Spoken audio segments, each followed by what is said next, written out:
네, 안녕하세요 우리 친구들. 오늘도 주화 책방에서 함께 큐티할 수 있어서 너무나도 감사합니다. 4월 21일 수요일 우리가 오늘 함께 큐티할 말씀은 출애굽기 8장 10절에서 15절까지의 말씀이에요. 함께 읽어보고 우리 또 큐티 나눔하도록 하겠습니다. 10절입니다. 바로가 내일 하도록 하여라 라고 말했습니다. 모세가 말했습니다. 당신이 말씀하신 대로 될 것입니다. 그러면 당신은 여호와 우리 하나님과 같은 분이 없다는 것을 알게 될 것입니다. 개구리들이 당신과 당신의 집과 당신의 신하들과 당신의 백성들을 떠나 오직 나일강에만 있을 것입니다. 모세와 아론은 바로에게서 물러나왔습니다. 모세는 바로에게 닥쳤던 개구리들이 떠나기를 여호와께 부르짖었습니다. 그러자 여호와께서 모세가 말한 대로 해주셨습니다. 개구리들이 집과 뜰과 밭에서 죽었습니다. 그들은 죽은 개구리들을 무더기로 쌓아 올렸습니다. 그 땅에 악취가 났습니다. 그러나 바로는 숨 돌릴 틈이 생기자 또 마음이 강팍해져 여호와께서 말씀하신 대로 모세와 아론의 말을 듣지 않았습니다. 한 번 더 읽어보겠습니다. 바로가 내일 하도록 하여라 라고 말했습니다. 모세가 말했습니다. 당신이 말씀하신 대로 될 것입니다. 그러면 당신은 여호와 우리 하나님과 같은 분이 없다는 것을 알게 될 것입니다.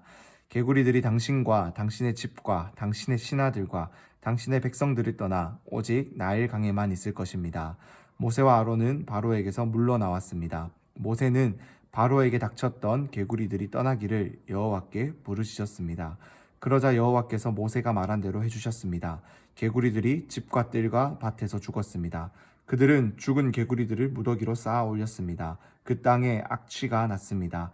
그러나 바로는 숨 돌릴 틈이 생기자 또 마음이 강팍해져 여호와께서 말씀하신 대로 모세와 아론의 말을 듣지 않았습니다. 마지막으로 한 번 더 읽어볼게요.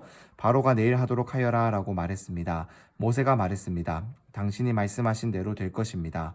그러면 당신은 여호와 우리 하나님과 같은 분이 없다는 것을 알게 될 것입니다. 개구리들이 당신과 당신의 집과 당신의 신하들과 당신의 백성들을 떠나 오직 나일강에만 있을 것입니다. 모세와 아론은 바로에게서 물러나왔습니다. 모세는 바로에게 닥쳤던 개구리들이 떠나기를 여호와께 부르짖었습니다. 그러자 여호와께서 모세가 말한 대로 해주셨습니다.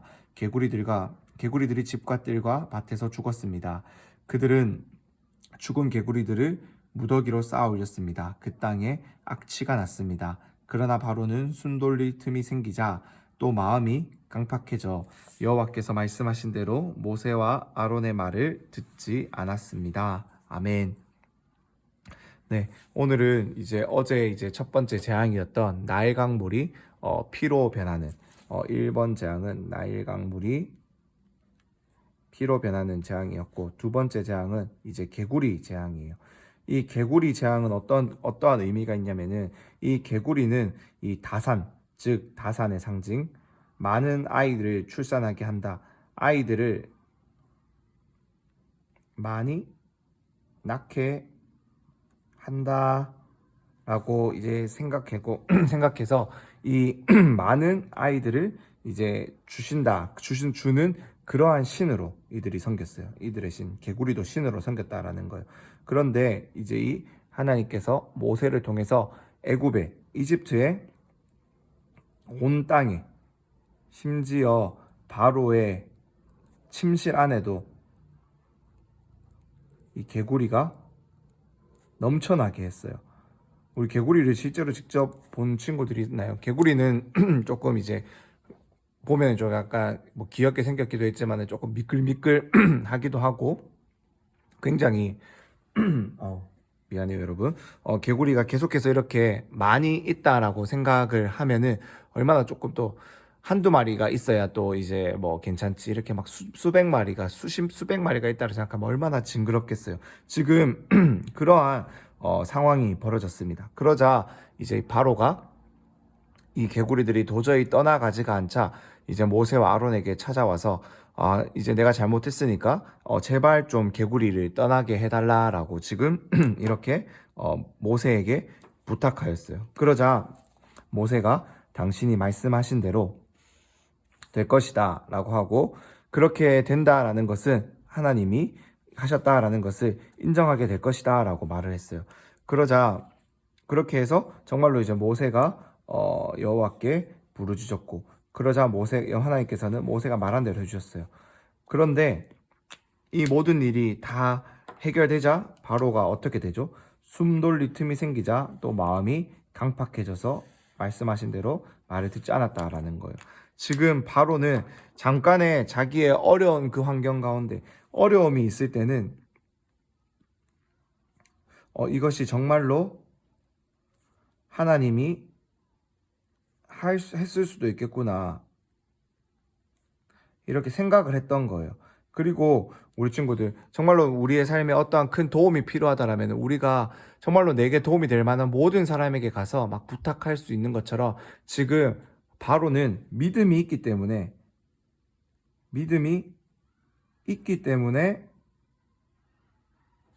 모세에게 부탁한 것이 아니라 그저 자기의 문제가 해결됐으면 좋겠다 싶어서 아무한테나 쫓아가서 지금 부탁하고 있는 그러한 모습을 바로 보이고 있다라는 거예요. 그러니까 지금 바로가 어떻게 되죠? 이 모든 문제가 해결되자마자 다시 그들의 말을 듣지 않는 거예요. 그냥 해결됐으니까 이제 끝이지, 해결됐으니까 더 이상 다른 문제가 없겠지라고 생각하면서 다시 하나님을 인정하지 않는 거예요. 이것이 하나님을 알지 못하는 사람들이 보이는 삶의 모습이다라는 거예요. 많은 사람들이 어떠한 삶의 문제가 있으면은 막 자기의 문제를 해결해 줄 수 있는, 도움이 될 수 있는 사람들을 쫓아가서 막 합니다. 믿음이 없어도 하나님을 찾을 수도 있고, 부처님을 찾을 수도 있고, 정말 물 한 그릇 떠놓고 기도할 수도 있고, 막 어떠한 일들을 할 수가 있어요. 그런데 정작 그들의 문제가 해결되고 나면은 누가 그들의 문제를 해결해 주었는지 그들이 알 수도 없고 믿지도 않는다라는 거예요. 그들의 관심은 오직 그 순간에 자신의 삶의 문제가 해결되는 것에 있었기 때문에 그렇다라는 거예요. 하지만 우리가 정말로 하나님을 믿는다라는 사람들, 하나님을 믿는 우리들은 이들의 모습과는 달라야 합니다. 우리의 모든 문제를, 우리의 모든 기도를 들어주시는 분은 하나님이시며, 하나님이 우리의 모든 문제를 해결하시고 우리의 인생의 주인 되시며 이 세상의 모든 역사의 주관자 되신다라는 것을 우리 친구들 꼭 믿을 수 있기를 간절히 소망합니다. 그렇기 때문에 우리는 어려움이 있을 때 주님 앞으로, 하나님 앞으로 나아가야 해요. 그리고 하나님께 기도해야 합니다. 왜요? 우리 하나님은 우리의 기도를 들으시기 때문입니다. 그리고 우리의 기도를 들으시는 하나님이 우리의 삶의 문제를 해결해 주셨다라면은 우리는 더 하나님께 감사하며 하나님을 더욱 힘있게 믿어야 한다라는 거예요. 그것이 바로 바로와 같은 마음이 아니라 바로 하나님을 믿는 온 사람들의 바른 마음이다라는 거예요. 이러한 믿음이 우리 친구들의 삶에 있기를 간절히 소망합니다. 어려울 때, 문제가 있을 때만 우리가 하나님을 찾는 것이 아니라 날마다 우리의 인생을 지켜주시는 그 하나님을 우리 친구들이 자고 일어났을 때도, 자기 전에도, 학교에 갈 때도, 학교에 다녀왔을 때도 늘 지켜주셔서 감사합니다. 늘 나와 함께 해주셔서 감사합니다. 늘 나의 모든 기도를 들어주셔서 감사합니다 라고 기도할 수 있는 우리 친구도 될 수 있기를 간절히 소망합니다. 그럼 조쌤 기도하고 오늘의 큐티 나눔 마치도록 하겠습니다. 기도하겠습니다. 하나님 감사합니다. 오늘도 우리가 참 이 바로의 모습을 보면서 우리가 어떠한 모습을 가지지 말아야 할지를 다시금 돌아봅니다. 하나님, 바로와 같이 그저 내 문제의 해결을 위해서 아무나 붙잡고 해결해 달라고 기도하는 자가 아니라 정말로 우리의 인생은 하나님이 지키시고 보호하시고 하나님이 우리의 기도를 들으시며 지켜주신다라는 그 확실한 믿음을 가지고 하나님 앞에 나아가 기도할 수 있는 우리 친구들 되게 하여 주시옵소서. 그리고 정말로 우리 하나님이 우리의 삶의 모든 것을 지켜주고 계신다라는 온전한 믿음을 가지고 살아갈 수 있는 우리 친구들 되게 하여 주시옵소서. 그래서 날마다 우리를 지켜주시는 하나님을 감사하는 우리 친구들 될 수 있도록 은혜를 더하여 주시옵소서. 예수님의 이름으로 기도드립니다. 아멘.